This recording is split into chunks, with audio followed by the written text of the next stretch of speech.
The bullet grazed Harrison Maddox's shoulder as he threw himself behind the overturned wagon. His Winchester clutched tight in his bleeding hands. And in that split second before the next shot rang out, he thought not of dying but of the brown-eyed woman he'd seen buying flour at the general store that morning.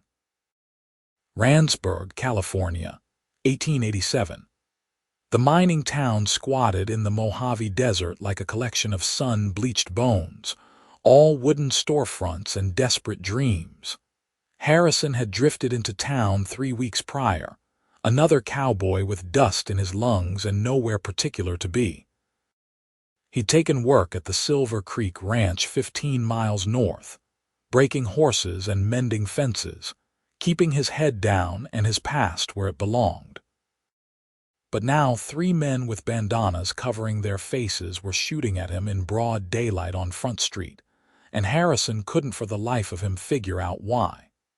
He'd been heading to the livery stable, minding his own business, when the first shot kicked up dirt at his feet. The wagon he'd dove behind belonged to the Kelso family, he realized, recognizing the faded green paint. The same family with the brown-eyed daughter. "We know you got the money, Maddox," one of the men shouted. "Hand it over and we'll let you walk." Harrison pressed his back against the wagon wheel, checking his revolver. 6 shots, 3 men, not the worst odds he'd faced, but not the best either. "You've got the wrong man," he called back. "I'm just a ranch hand. Don't play stupid. We saw you at the mine office yesterday." Understanding dawned cold and clear. They thought he was someone else, some other Maddox. Harrison had heard there was a mine foreman named Michael Maddox working one of the claims east of town. Apparently, Michael Maddox had made some enemies. Another bullet slammed into the wagon, splintering wood inches from Harrison's head. He couldn't stay pinned down forever. The street had cleared of people the moment the shooting started, everyone with sense diving for cover. He was on his own.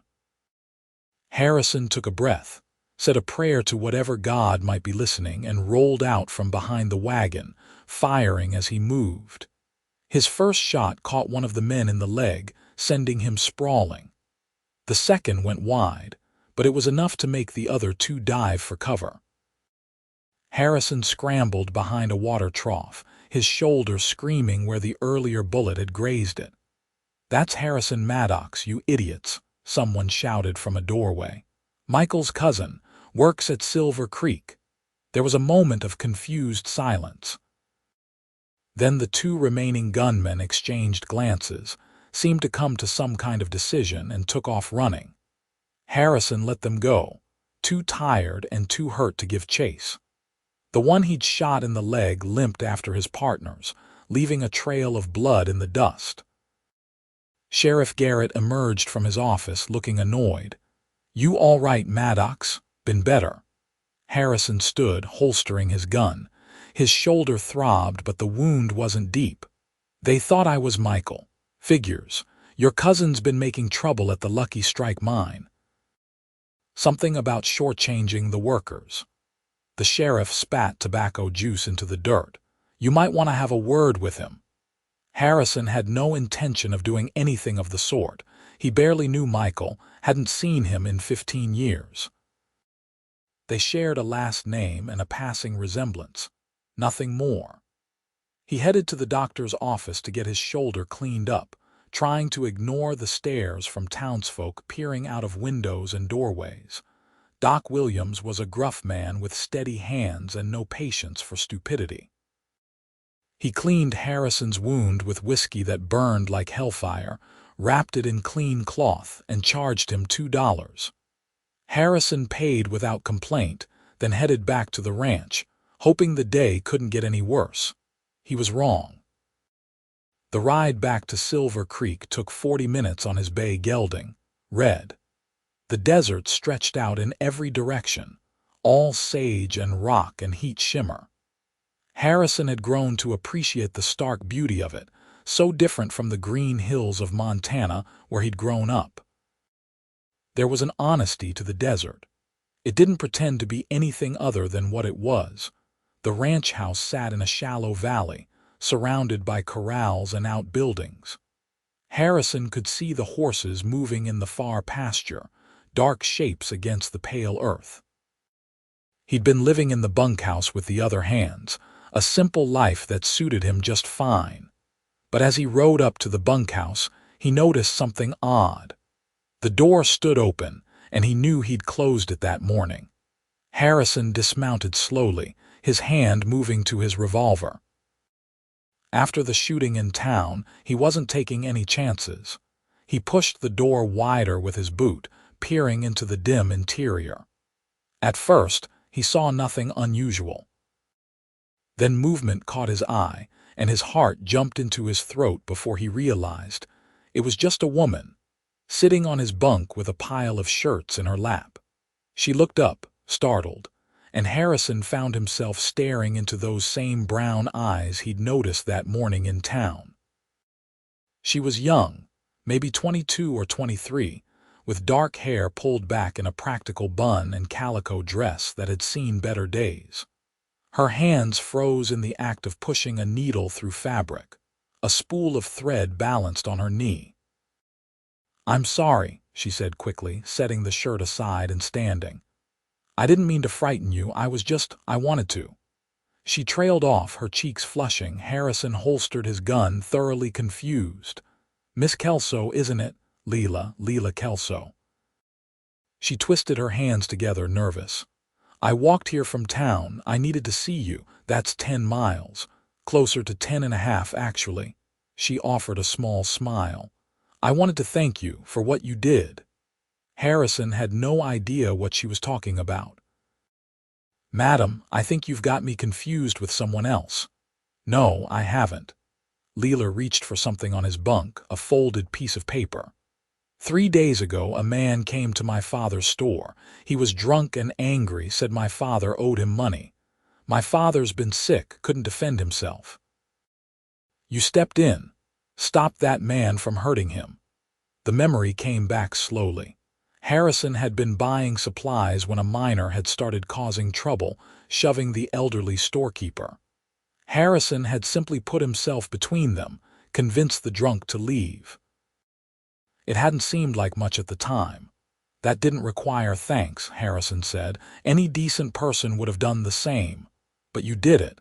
You could have walked away, but you didn't." Lila gestured at the shirts on his bunk. "I noticed your shirts needed mending. Saw them hanging on the line outside. I thought I wanted to do something, to show my gratitude somehow." Harrison looked at the shirts, really looked at them. She'd been carefully stitching torn seams, replacing missing buttons, patching worn elbows with fabric that almost matched. The work was neat, precise, done with care. Something warm and unexpected moved in his chest. "You walked 10 miles to mend my shirts." It seemed important. Lila met his eyes, and Harrison saw steel beneath the softness. This was a woman who did what needed doing, no matter how far she had to walk. "My father hasn't been able to work much since my mother died last year. That store is all we have. If that man had hurt him worse." "He didn't, though." Harrison moved closer, picking up one of the mended shirts. The stitches were small and even better work than his own clumsy attempts. "You've got a gift for this. My mother taught me." There was grief in her voice, but also pride. She was the best seamstress in Randsburg. They stood in the dimness of the bunkhouse, and Harrison became acutely aware of how inappropriate this situation was. A young, unmarried woman, alone with him in his quarters. If anyone saw, her reputation would be ruined. "Miss Kelso, Lila, I appreciate this more than I can say. But you need to get back to town before anyone notices you're gone. If someone saw you come here." "I told my father I was visiting Mrs. Henderson at the neighboring ranch. He thinks I'm having tea and discussing quilting patterns." Lila's eyes sparkled with mischief. "I have another hour before I need to start back." Harrison should have insisted she leave immediately. Instead, he found himself saying, "Then at least let me offer you some water. It's a long, hot walk." He fetched water from the pump outside, and they sat on the bunkhouse steps, careful to keep a proper distance between them. The afternoon sun beat down mercilessly, but a slight breeze made it bearable. Harrison tried not to think about how right it felt, sitting here with this woman he barely knew. "You're hurt," Lila said suddenly, noticing the bloodstain on his shoulder. "What happened?" Harrison told her about the mistaken identity, the shooting in town. Lila listened with wide eyes, her hand pressed to her mouth. "That's terrible. Is Michael Maddox really your cousin?" "Unfortunately. Though I hadn't seen him in years before I came to Randsburg. Didn't even know he was here until today." Harrison took a drink of water. "I'm hoping those men realize their mistake and leave me alone. You should talk to the sheriff." "Already did. Not much he can do unless they try again." Lila was quiet for a moment, her brow furrowed with worry. Then she said, "You could come to dinner tomorrow night. My father would want to thank you properly, and it would be safer than eating alone here." It was improper, dangerous even, but Harrison found himself nodding. "I'd like that." They talked for another 20 minutes, easy conversation that felt like they'd known each other far longer than they had. Lila told him about growing up in Randsburg, about her mother's death from pneumonia, about keeping her father's store running while he recovered from his own illness. Harrison shared stories about Montana, about drifting through Colorado and Nevada, about the quiet satisfaction of working with horses. Finally, reluctantly, Lila said she needed to start back. Harrison insisted on saddling Red and riding with her, at least part of the way. She protested, but he was firm. 10 miles is too far to walk alone, especially with those men from earlier still out there somewhere. They rode double, Lila sitting sideways in front of him, and Harrison tried to ignore how perfectly she fit against him, how her hair smelled like lavender and bread dough. He left her a mile outside town, where she could walk the rest of the way without anyone asking questions. "Tomorrow night," she reminded him. 6 o'clock, the store on Front Street." "I'll be there," Harrison promised. He watched her walk away, a small figure in calico against the vast desert landscape, and knew with absolute certainty that his life had just changed direction. He'd been drifting for years, never staying anywhere long enough to put down roots. But something about Lila Kelso made him want to stop running. The next day moved slower than molasses. Harrison went through his chores mechanically, his mind elsewhere. He broke a stubborn mare named Sage, repaired fence line in the south pasture, and mucked out stalls. The other ranch hands noticed his distraction and ribbed him mercilessly. "Got yourself a girl, Maddox?" asked Tommy, a kid barely 18 with more enthusiasm than sense. "Mind your own business," Harrison replied, but without heat. At 5 o'clock he washed up at the pump, scrubbing the day's dust and sweat away with harsh lye soap. He put on one of the shirts Lila had mended, a blue cotton one she'd patched at the elbows and fitted with new buttons. It felt different somehow, knowing her hands had touched every inch of the fabric. The ride to town seemed to take forever. Harrison's stomach churned with nerves, which was ridiculous. He'd faced down outlaws and stampedes and worse. But the thought of sitting across a dinner table from Lila Kelso terrified him more than any gunfight. Kelso's general store sat between the assayer's office and a saloon. It was a narrow building with a false front that made it look taller than it was. Harrison tied Red to the hitching post and climbed the steps to the door, which opened directly into the store's main room. Shelves lined the walls, stocked with everything from canned goods to mining equipment. The air smelled like coffee and leather, and the peculiar dusty scent of dry goods. A counter ran along the back, and behind it stood a thin man with Lila's same brown eyes and sharp cheekbones.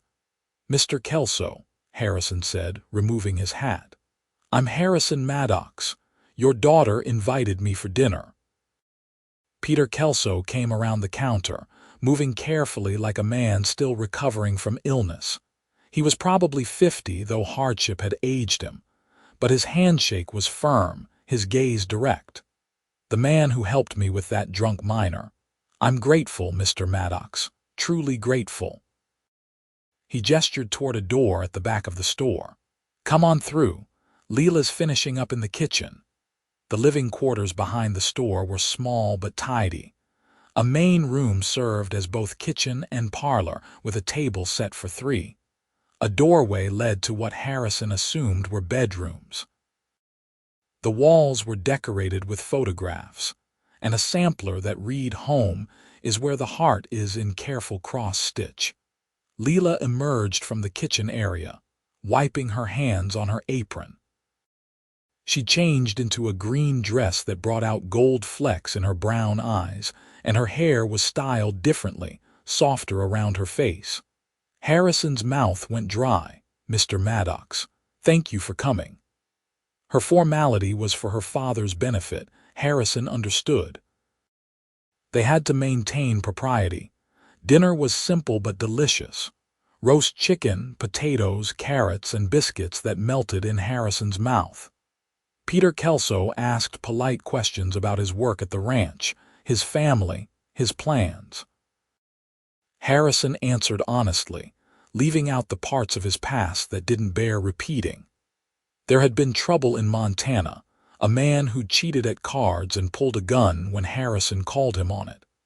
The man had lived barely, but Harrison had decided it was time to move on. Lila tells me you're good with horses, Peter said, spearing a piece of chicken. I've worked with them most of my life. They're honest creatures, more honest than most people. True enough. Peter's expression darkened. Speaking of dishonest people, I heard about the trouble yesterday. Those men who shot at you, mistaken identity. They were after my cousin Michael. Michael Maddox is a cheat and a liar, Peter said bluntly. He's been shorting the miners at Lucky Strike, pocketing the difference. Someone's going to kill him eventually, and I can't say he won't deserve it. Father, Lila said softly, it's the truth, girl. Peter turned back to Harrison. You do well to distance yourself from him. People might not always notice the difference between you two. I intend to. Harrison met the older man's eyes. I'm not my cousin. I work for my pay and I pay my debts. Peter nodded, satisfied. The conversation moved to safer topics. The weather, the state of the mines, the new minister who'd arrived last month. Harrison found himself relaxing, enjoying the simple pleasure of a home-cooked meal and good company. After dinner, Lila served coffee and apple pie. Peter excused himself, claiming tiredness, though Harrison suspected the older man was giving them a chance to talk privately. Lila sat across from Harrison at the table, her hands wrapped around her coffee cup. Thank you for coming, she said softly. It meant a lot to my father, to me. Thank you for inviting me and for mending my shirts. You didn't have to do that. I wanted to. Lila looked down at her coffee. When you helped my father, you didn't just stop that man from hurting him physically. You gave him back his dignity. That man was humiliating him, making him feel small and helpless. You ended that. Harrison reached across the table, almost without thinking, and covered her hand with his. Your father's a good man. Anyone can see that. Lila turned her hand palm up, threading her fingers through his. The touch sent electricity up Harrison's arm. They sat like that for a long moment, just holding hands across the table, and Harrison felt something settle into place inside him. I'd like to see you again, he said. If that would be all right. I'd like that too. They made plans for him to return the following Sunday after church. Harrison left feeling like he was walking on air, riding back to the ranch under a sky full of stars. The desert night was cool and clear, and for the first time in years, Harrison felt like he might be exactly where he was supposed to be. The next week passed in a blur of work and anticipation. Harrison threw himself into his duties, trying to make the time pass faster. He helped round up strays in the foothills, replaced a section of fence damaged by a windstorm, and started working with a young stallion the ranch owner wanted to break for riding. On Wednesday, Tommy came running up to the corral where Harrison was working with the stallion. "Your cousin's here," the kid said breathlessly. "Wants to talk to you." Harrison felt his good mood evaporate. He handed the lead rope to Tommy and walked toward the ranch house, where a man stood waiting by a fancy buggy. Michael Maddox was taller than Harrison, broader through the shoulders with the same dark hair but harder eyes. He wore expensive clothes, a gold watch chain glinting across his vest. "Cousin," Michael said, not bothering with pleasantries. "We need to talk." "I don't think we do." "Those men who shot at you, they work for me." Harrison stopped walking. "Come again." Michael had the grace to look uncomfortable. "I hired them to collect money from some miners who weren't paying what they owed. I didn't tell them about you. Didn't occur to me there'd be confusion." "You hired men to threaten miners." Harrison's voice was flat, dangerous. "It's business. Sometimes you have to be firm." Michael waved a dismissive hand. "I came to apologize and to offer you a job. I need someone I can trust, someone with your skills." "I'll pay you 3 times what you're making here." "No. You haven't heard the details. Don't need to." Harrison stepped closer, his eyes locked on Michael's. "I heard what you've been doing at Lucky Strike, shorting men who break their backs in the dark so you can pad your pockets." "That's not business, that's theft." Michael's expression hardened. "You always were self-righteous, just like your father." "My father was a good man." "Your father was a fool who died poor. I'm offering you a chance to be something more than a ranch hand. But if you're too proud to take it, that's your choice." Michael climbed back into his buggy and drove away, leaving Harrison standing in a cloud of dust, his hands clenched into fists. He knew he'd made an enemy, but he didn't care. Some lines you didn't cross, no matter how much money was involved. Sunday came at last. Harrison rode into town early, taking time to wash up and change at the public bathhouse. He'd bought a new shirt from the Mercantile in a neighboring town, wanting to look presentable for church. The shirt was white cotton with mother-of-pearl buttons, fancier than anything he usually wore. Randsburg Community Church was a simple wooden building at the edge of town, with a cross mounted on the roof and windows that let in the desert light. Harrison arrived just as the bell was ringing, and he spotted Lila and her father taking their seats near the middle. He slid into the pew beside them, and Lila's smile made his heart race. The service was standard fare, hymns and prayers and a sermon about loving thy neighbor. Harrison barely heard a word of it, too aware of Lila sitting inches away, her shoulder occasionally brushing his. When they stood to sing, their voices blended together, and Harrison felt a connection deeper than words. After church, Peter invited Harrison to lunch. They walked back to the store together, and Lila served cold chicken sandwiches and lemonade in the small parlor. The afternoon stretched out lazy and comfortable, conversation flowing easily. Peter seemed to approve of Harrison, which mattered more than he'd expected. Around 3 o'clock, Peter excused himself for a nap. "Getting old," he said with a rueful smile. "Can't keep up like I used to." Once he'd retired to his bedroom, Lila turned to Harrison. "Would you like to take a walk? There's a place I want to show you." They walked through town and out the other side, climbing a low hill that overlooked Randsburg and the desert beyond. At the top stood a gnarled mesquite tree, its branches providing rare shade.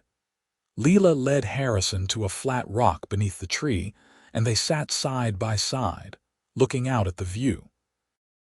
"My mother and I used to come here," Lila said softly. "When things got hard, when the desert felt too big and lonely, we'd sit here and remember that we were part of something larger, that this town, these people, they mattered. Harrison understood what she was saying. The desert could swallow you up, make you feel insignificant. But from up here, you could see how humans had carved out a space, created community in the harshest environment. She sounds like a remarkable woman. She was. Lila's voice caught. I miss her every day. The store, taking care of father, it's all harder without her. Some days I don't know if I'm strong enough. You're strong enough, Harrison said firmly. He took her hand, no longer caring about propriety. You walked 10 miles just to thank me for a small kindness. You keep your father's business running while nursing him back to health. You do what needs doing, no matter how hard. That's strength, Lila. She leaned her head against his shoulder, and Harrison wrapped his arm around her. They sat like that for a long time, watching the sun move across the sky, painting the desert in shades of gold and amber. I'm falling in love with you, Harrison said quietly. He hadn't meant to say it, but the words came out anyway, true and undeniable. I know it's fast, maybe too fast, but I need you to know. Lila lifted her head, looking into his eyes.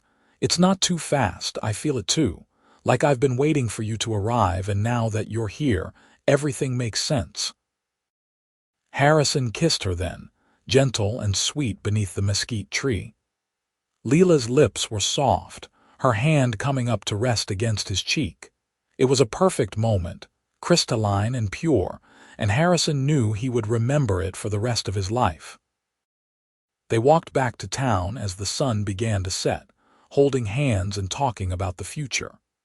Harrison shared his dream of having his own ranch someday, raising horses and maybe cattle. Lila talked about expanding the store, adding a section for women's clothing and fabrics. Their dreams wove together naturally, as if they'd always been meant to be shared. At the store, Harrison said goodbye to Peter and promised to return the following weekend. He kissed Lila's hand formally, aware of her father watching, but his eyes held promises of more. The ride back to Silver Creek felt different now. Harrison wasn't just going back to work. He was going back with purpose, with plans.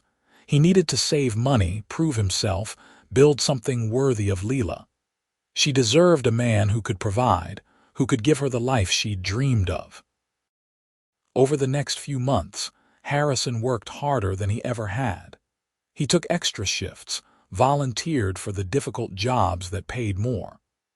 The ranch owner, Mr. Sullivan, noticed his dedication and gave him more responsibility. By October, Harrison had been promoted to head wrangler, with a modest increase in pay and his own small cabin on the property. He saw Lila every Sunday after church, and occasionally during the week when he could make the ride into town. They talked for hours, learning each other's stories and dreams. Lila told him about her childhood, about learning to sew at her mother's knee, about the loneliness of being an only child in a rough mining town. Harrison shared his own history, including the trouble in Montana that had set him drifting. You regret it? Lila asked one evening. They were sitting on the store's back porch, watching the stars emerge. Leaving Montana, I used to, Harrison admitted. Felt like I'd failed somehow. But if I hadn't left, I never would have found Randsburg. Never would have found you.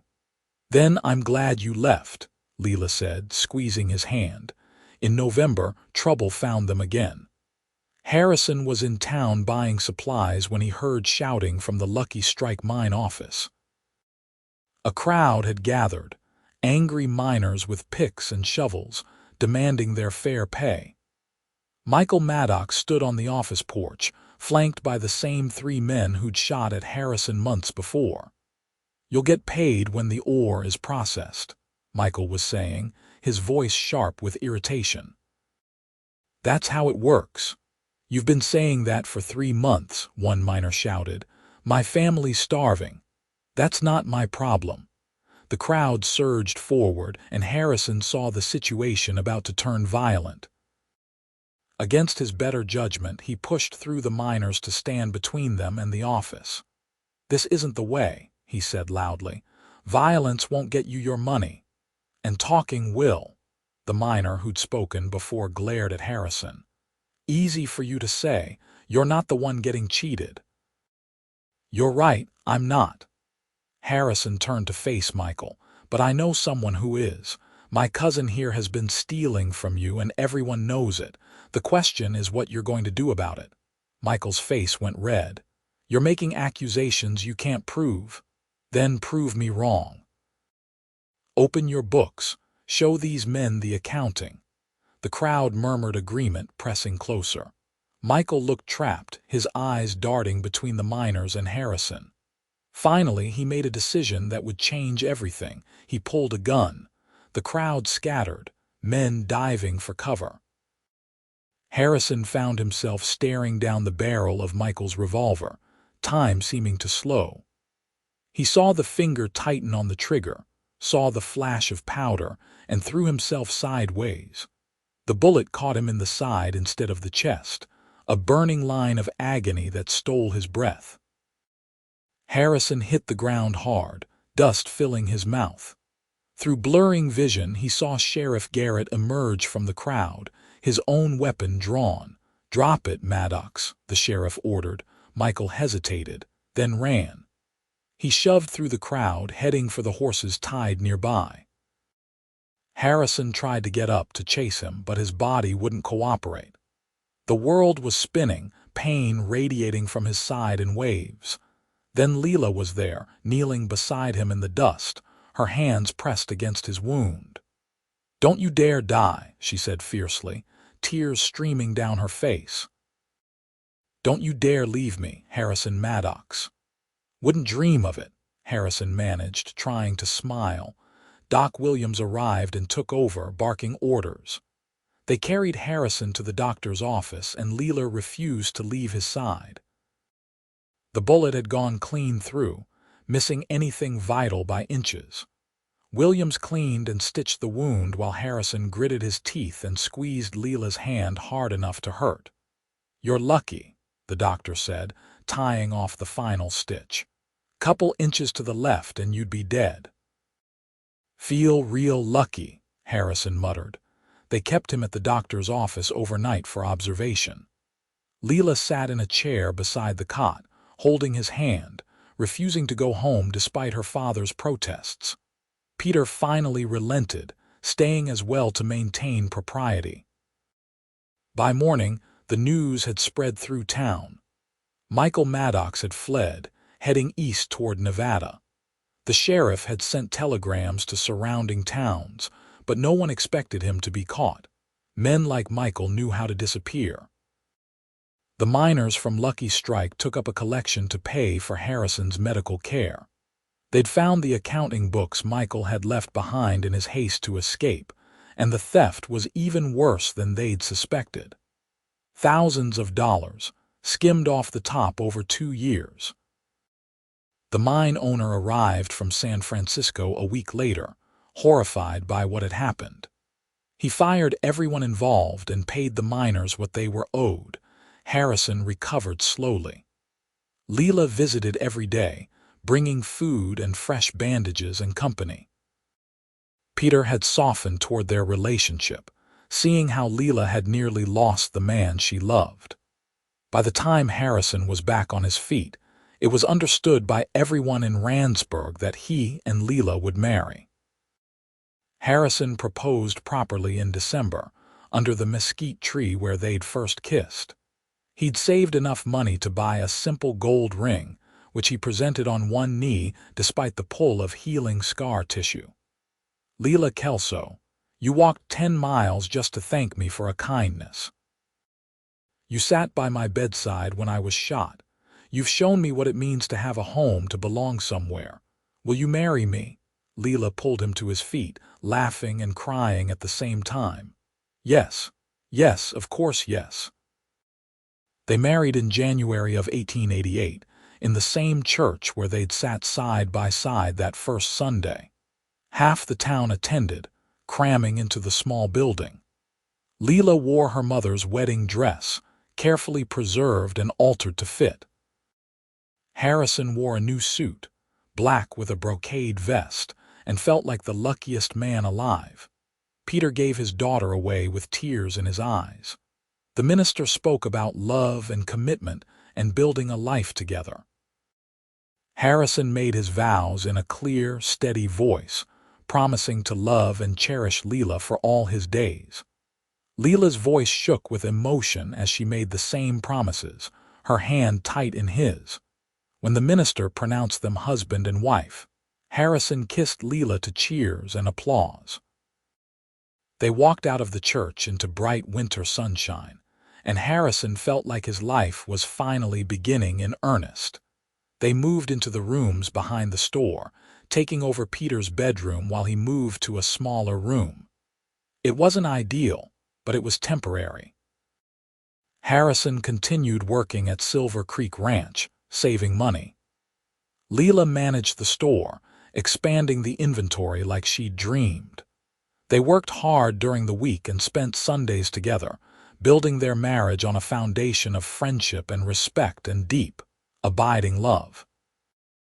In March, Lila discovered she was pregnant. She told Harrison over dinner, her eyes shining with joy and fear. "Are you ready to be a father?" Harrison pulled her into his arms, holding her close. "With you, I'm ready for anything." The pregnancy progressed smoothly through spring and summer. Lila bloomed, her skin glowing, her energy boundless.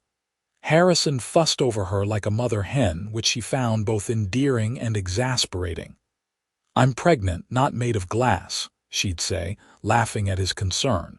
But Harrison couldn't help himself. After years of drifting, of having nothing and no one, he now had everything. A wife he adored, a child on the way, a place he could call home. The fear of losing it kept him awake some nights, staring at the ceiling and listening to Lila breathe beside him. In August, opportunity knocked in an unexpected form. Mr. Sullivan, the ranch owner, decided to sell off parcels of his land to pay debts. He offered Harrison 200 acres in the foothills, good grazing land with a year-round spring, at a price Harrison could afford if he used all his savings and took a loan from the bank. Harrison and Lila discussed it for hours, weighing the risks and rewards. It would mean starting from nothing, building everything themselves, but it would be theirs, a legacy for their child. "Let's do it," Lila said finally. "Let's build something that will last." They bought the land in September. Harrison immediately began making plans for a house, barn, and corrals. Peter, whose health had improved dramatically over the past year, agreed to manage the store while Harrison focused on the ranch. The whole town seemed invested in their success, with neighbors offering advice and occasionally lending a hand. The house went up first, a simple structure with 3 rooms and a covered porch. Harrison worked on it every spare moment, often by lamplight after long days at the ranch. Lila helped when she could, despite her advancing pregnancy, painting walls and hanging curtains and making their house into a home. In October, their son was born in the bedroom of that new house. It was a long, difficult labor that terrified Harrison more than any gunfight ever had. But Lila was strong and Doc Williams was skilled, and finally, in the early hours of dawn, their baby's cry filled the house. "A boy," Williams announced, placing the squalling infant in Lila's arms. "Healthy and loud." Harrison looked at his son, at Lila exhausted and radiant in the bed, and felt tears stream down his face. He'd never known it was possible to feel this much, to love this deeply. "Henry," Lila said softly. "Let's name him Henry." "Henry Maddox," Harrison repeated, testing the name. It felt right, solid and strong. Perfect. The first year of Henry's life passed in a blur of sleepless nights and boundless joy. The ranch slowly took shape around them. Harrison bought 6 horses to start, planning to breed and train them for sale. Lila planted a garden, coaxing vegetables from the desert soil through careful watering and sheer determination. They worked side by side, building their dream piece by piece. Money was tight, but they had enough. More importantly, they had each other. In the spring of 1889, Michael Maddox's body was found in a ravine near the Nevada border. He'd been dead for months, apparently thrown from his horse. Harrison felt nothing when he heard the news, just a vague sadness for a life wasted on greed and dishonesty. The threat Michael had represented was finally, truly gone. That summer, Peter sold the store in town and moved out to the ranch. His health had never fully recovered, and he wanted to spend his remaining time with his family. They added a room onto the house for him, and he spent his days teaching Henry to walk and helping Lila with the garden. Harrison's horse breeding operation began to show real promise. He had a gift for seeing potential in young horses, for training them with patience and respect rather than breaking their spirits. Word spread, and buyers came from as far as Los Angeles and San Francisco to purchase his stock. In 1890, Lila gave birth to their second child, a daughter they named Grace. She had her mother's brown eyes and her father's dark hair, and she owned Harrison's heart from her first breath. Henry, now 2 years old, was fascinated by his baby sister, always wanting to help care for her. The ranch prospered. Harrison added cattle to their operation, and Lila began taking in sewing work from women in town.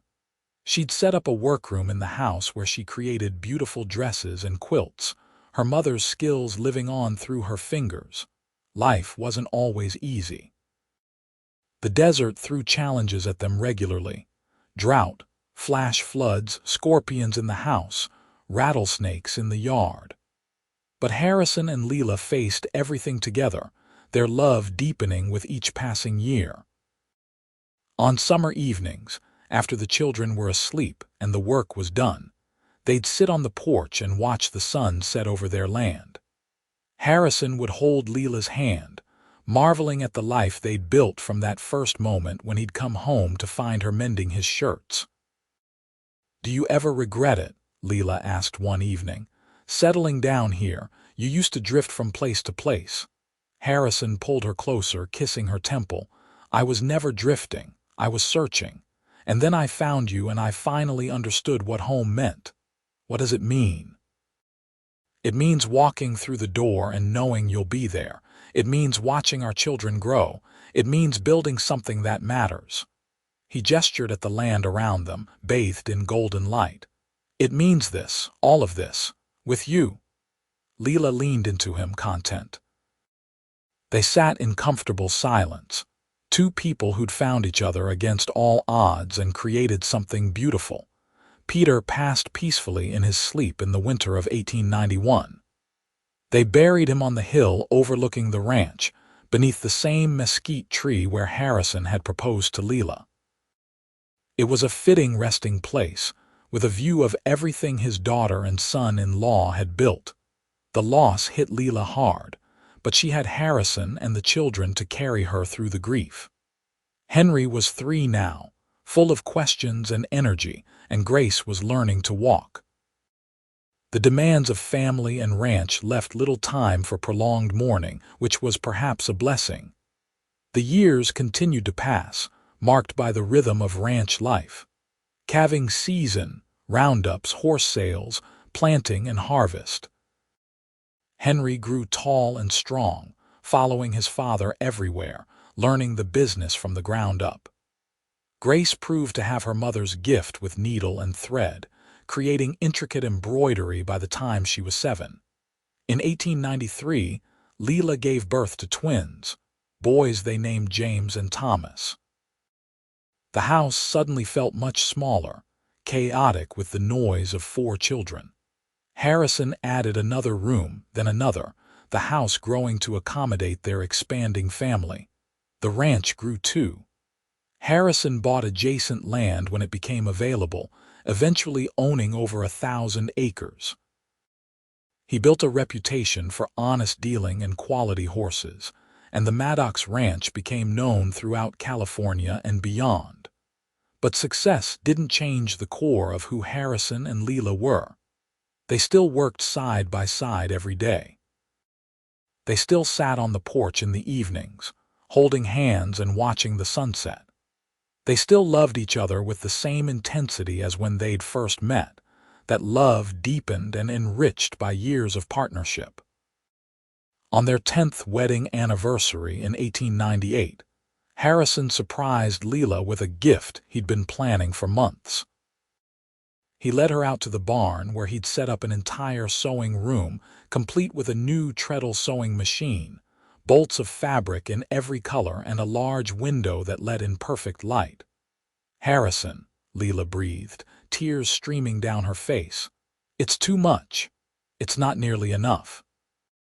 He wrapped his arms around her from behind, resting his chin on her shoulder. "You walked 10 miles just to thank me all those years ago. You've walked beside me every day since. This is just a small way of saying thank you for choosing me, for building this life with me." Lila turned in his arms, kissing him deeply. "I'd do it all again. Every step, every mile, as long as it led me back to you." They made love that afternoon in the hayloft like teenagers, laughing and urgent and tender all at once. Afterward, lying in each other's arms with hay in their hair, Harrison felt the same overwhelming gratitude he'd felt the day they married. Life had given him more than he'd ever dared dream of, and it had all started with a woman walking 10 miles to mend his shirts. The children grew. Henry at 15 was already as tall as his father, with plans to take over the ranch someday. Grace at 13 was beautiful and talented, her needlework rivaling her mother's. The twins, now 5, were hellions who kept everyone on their toes. In 1899, as the century drew to a close, Harrison and Lila stood on their porch watching their children play in the yard. The ranch stretched out around them, prosperous and thriving. The desert that had once seemed so harsh and unforgiving had become home, shaped by their labor and love into something magnificent. "We did well," Harrison said softly. "We did," Lila agreed. She leaned against him, fitting into his side like she'd been made to be there. "From a pile of mended shirts to all this," Harrison laughed. "Best 10 miles anyone ever walked." "Best 10 miles I ever walked," Lila corrected. She looked up at him, her brown eyes still as captivating as the day they'd met. "I love you, Harrison Maddox, today, tomorrow, and every day after." "I love you too," Harrison replied, kissing her softly. "Always and forever." As the sun set over the Mojave Desert, painting the sky in shades of orange and pink and gold, Harrison held his wife and watched their children and knew that he was exactly where he was meant to be. The drifting cowboy who'd ridden into Randsburg 12 years ago was gone, replaced by a man with roots deep in the desert soil, a man with a family and a purpose, and a love that would last all his days. The 20th century dawned with promise and possibility. The ranch continued to thrive, and Harrison expanded into breeding cattle as well as horses. The Maddox brand became synonymous with quality throughout the Southwest. Buyers came from as far as Texas and Arizona to purchase their stock. Henry took on more responsibility, proving himself a natural horseman and shrewd businessman. At 18, he was essentially running the day-to-day operations, allowing Harrison to focus on breeding programs and expansion. Grace had opened a small dressmaking shop in Randsburg, her designs sought after by wealthy women from the mining operations. The twins were showing early talent with horses, often found in the corrals when they should have been doing schoolwork. But the heart of everything remained Harrison and Lila's partnership. They still made decisions together, still worked side by side when needed, still found time to sit on the porch and talk for hours. The passion of their early years had matured into something deeper, a love that was woven into every aspect of their lives. In the summer of 1902, on a particularly hot afternoon, Lila found Harrison in the barn repairing a saddle. She had a familiar look in her eyes, a mix of excitement and trepidation that he'd learned to recognize over the years. "I'm pregnant again," she said without preamble. Harrison dropped the saddle, crossing to her in 3 long strides. "Are you sure?" Doc Williams confirmed it this morning. Lila was 40 now, and they'd thought their family was complete. "I know we weren't planning on more children." "Plans change," Harrison said, cupping her face in his hands. "If this is what God wants for us, then I'm grateful." Their 5th child, a daughter they named Ruth, was born in February of 1903. The birth was difficult, harder than any of Lila's previous pregnancies, and Doc Williams warned them there should be no more children. Harrison agreed wholeheartedly, more concerned about Lila's health than adding to their family. But Ruth was worth every moment of worry. She was a serious baby, watchful and calm, and she grew into a thoughtful child who loved books and music. Harrison built her a library in the house, filling it with volumes ordered from San Francisco and even New York. The years marched on, each bringing its own joys and challenges. Henry married a rancher's daughter from Nevada in 1905, bringing her home to the ranch. They built a house on the northern edge of the property, starting their own branch of the Maddox family. Grace married a banker from Los Angeles in 1907, moving to the city but visiting frequently. The twins, inseparable as always, took over the horse training operation, developing new techniques that further enhanced the ranch's reputation. Through it all, Harrison and Lila remained the foundation that everything else was built upon. Their love story had become legend in Randsburg and beyond. The tale of the cowboy and the woman who walked 10 miles to thank him, who built an empire from dirt and determination and devotion. In 1910, on a spring morning bright with possibility, Harrison woke to find Lila already up, standing at the window watching the sunrise. He joined her, wrapping his arms around her waist, and they stood together in comfortable silence. "What are you thinking about?" he asked finally. "Everything." "Nothing." Lila leaned back against him. "How lucky we've been, how much I love this life we've built." "We have been lucky," Harrison agreed, "but we also worked hard. We earned this." "Do you ever think about that day I walked out to the ranch, if I hadn't been brave enough to take that risk?" "You were always brave enough." Harrison turned her to face him. "That's what I fell in love with first, your courage. The way you did what needed doing, no matter how difficult." Lila smiled, rising on her toes to kiss him. "I fell in love with your kindness. The way you helped my father without expecting anything in return. That's rare, Harrison. That kind of goodness is precious." They held each other as the sun rose higher, painting their bedroom in golden light. Outside, they could hear the ranch coming to life. Horses whinnying, cattle lowing, the twins arguing good-naturedly about something. The sounds of home, of family, of a life well lived. The ranch continued to prosper through the 1910s. They weathered drought and disease, market fluctuations, and the distant rumblings of war in Europe. When America entered the Great War in 1917, the twins enlisted despite their parents' protests. They served honorably, returning home in 1919 with medals and scars and stories they didn't like to tell.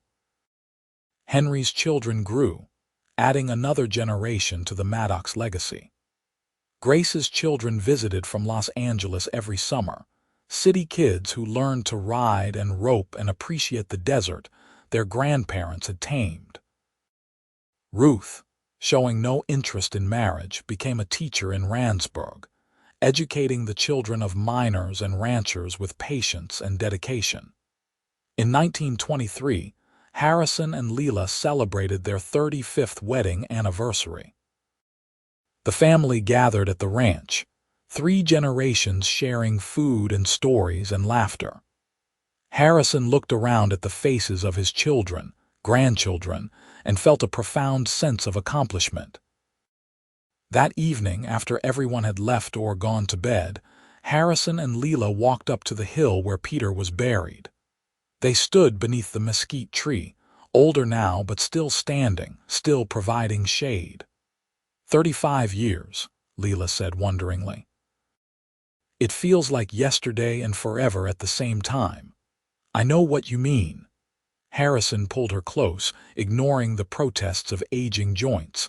Best 35 years of my life. Mine too. Lila was quiet for a moment, then said, I'm glad I walked those 10 miles, Harrison. Even if you turned me away, even if nothing had come of it, I'm glad I was brave enough to try. I'm glad you were too. Harrison kissed her forehead. You changed my life that day, gave me purpose and meaning and a reason to stop running. Everything good in my life stems from that moment. They stood together as the stars emerged, 2 people who'd chosen each other and built something beautiful from that choice. The desert wind whispered through the mesquite branches, carrying the scent of sage and home. The 1920s brought change to America. The automobile replaced horses, cities grew, the modern world encroached on the wild spaces. But the Maddox ranch adapted as it always had. They shifted focus from working horses to breeding stock, supplying ranches throughout the West with quality animals. The cattle operation expanded, and they added sheep when wool prices spiked. Harrison began teaching his grandchildren the same lessons he'd taught his own children. How to read a horse, how to fix a fence, how to treat people with respect and honesty. The values that had guided him and Lila through 4 decades of marriage were passed down, becoming part of the family legacy. In 1925, Harrison suffered a mild heart attack while working in the South pasture. It scared everyone, especially Lila, who'd never seriously considered a life without her husband. Doc Williams, retired now but still available for family emergencies, warned Harrison to slow down. You're 65 years old, Williams said bluntly. Time to let the young folks do the heavy work. Harrison grudgingly agreed, though slowing down for him still meant working half days and supervising everything else. But the heart attack had reminded him of mortality, of the finite nature of the time he had left. He became more deliberate about spending time with Lila, with his children and grandchildren, building memories while he still could. They took a trip to San Francisco in 1926, something they'd talked about for years, but never done. They stayed in a fancy hotel, ate at expensive restaurants, saw shows and walked through museums. It was wonderful and exotic and ultimately exhausting, and they were both relieved to return to the ranch and the life they understood. I'm a desert rat, Harrison declared, kissing the dusty ground theatrically when they arrived home. Never meant for city living. Lila laughed, but she agreed. The ranch was where they belonged, where their roots went deep. In 1928, on a crisp October evening, Harrison and Lila celebrated their 40th wedding anniversary. The family threw a huge party, inviting half of Randsburg and neighboring ranches. A band played, people danced, and Harrison whirled Lila around the floor like they were young again. 40 years, Lila said, breathless and laughing. How did we get so old? I don't feel old when I'm with you, Harrison replied. I feel 18 and invincible. Liar, Lila teased, but her eyes were soft, full of love. They cut an enormous cake, accepted congratulations and well wishes, and danced until their feet hurt. When the party finally wound down near midnight, they walked out to the porch, seeking quiet and stars. It's been a good life, Harrison said, pulling Lila onto his lap in the old rocking chair they'd bought 30 years ago. Better than I ever imagined possible. The best, Lila agreed. She rested her head on his shoulder, fitting into the familiar space she'd occupied for 4 decades. I'd do it all again, Harrison. Every moment, good and bad, as long as it was with you. Me too, Harrison whispered into her hair. They rocked slowly, watching the stars wheel overhead, listening to the desert night sounds that had formed the soundtrack of their life together. Somewhere in the distance, a coyote howled. Closer, a horse nickered softly. The wind rustled through the mesquite tree on the hill, a gentle whisper of memory and promise. Harrison held his wife and thought about a young woman walking 10 miles through the desert heat to thank him for a kindness. He thought about mended shirts and brown eyes, and a love that had grown from a single moment of connection into a lifetime of devotion. He thought about the ranch they'd built, the children they'd raised, the legacy they'd created. And he thought about how a man who'd been drifting, lost and alone, had found his way home in the most unexpected way possible.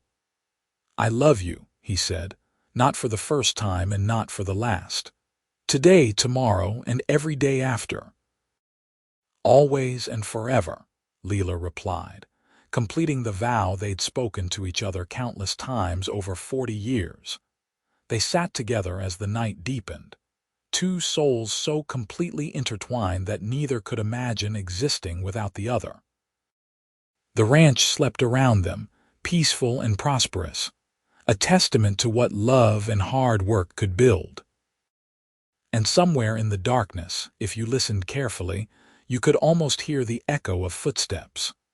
A young woman walking 10 miles through the desert, walking toward her future, walking toward love, walking home.